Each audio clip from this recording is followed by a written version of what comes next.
Hi everyone, I'm Nicola from Elimee Designs, and today I'm going to be showing you how to make a magic knot. So as you will see here, I've got a bobbin with lots of scraps that have been magic knotted together, with the idea that once I've got enough on my bobbin, I'll be able to make a project out of them. You will also need the other end of the scraps that you plan to join on. So obviously I'm joining two bobbins together, but there might just be two scraps, and a pair of scissors to chop off your ends at the end. So let's just move our scissors out of the way, and I'm going to start with this very dark blue as a nice contrasting colour so that you'll be able to see what I'm doing. Okay, let's unwind some of this bobbin. So to start with, I tend to line up my two pieces that I am trying to join together, and hopefully the contrast is enough that you can see what I'm doing, but if you would like me to repeat this video in different colours, please do let me know. So to start with, because I'm right-handed, I do tend to start at the right end, and I lay it over the top piece. I then tuck it underneath and then bring it under the original piece to form a loop.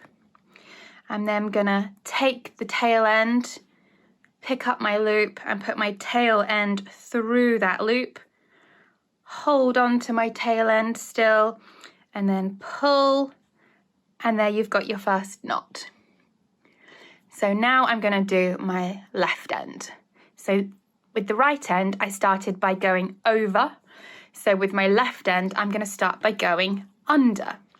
Now it's really important that you do these in opposite fashion. Otherwise, when you give your knot a good yank at the end, it's just going to all come apart. So it's the same theory. So I've just put it under the lighter blue one. Then I'm going to go over. Sorry, this end's now a little bit shorter, so you can see the loop that I've made there. I'm going to use my tail end, pick it all up and tuck it through my loop, hold the end, give it a good pull, and I now have two knots in my work. So if I pick up the longer ends and give them a good pull, make sure it's nice and tight, you now have a magic knot.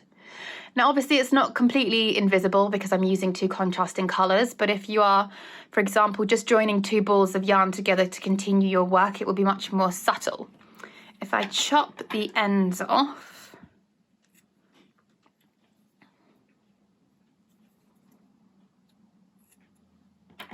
there we go.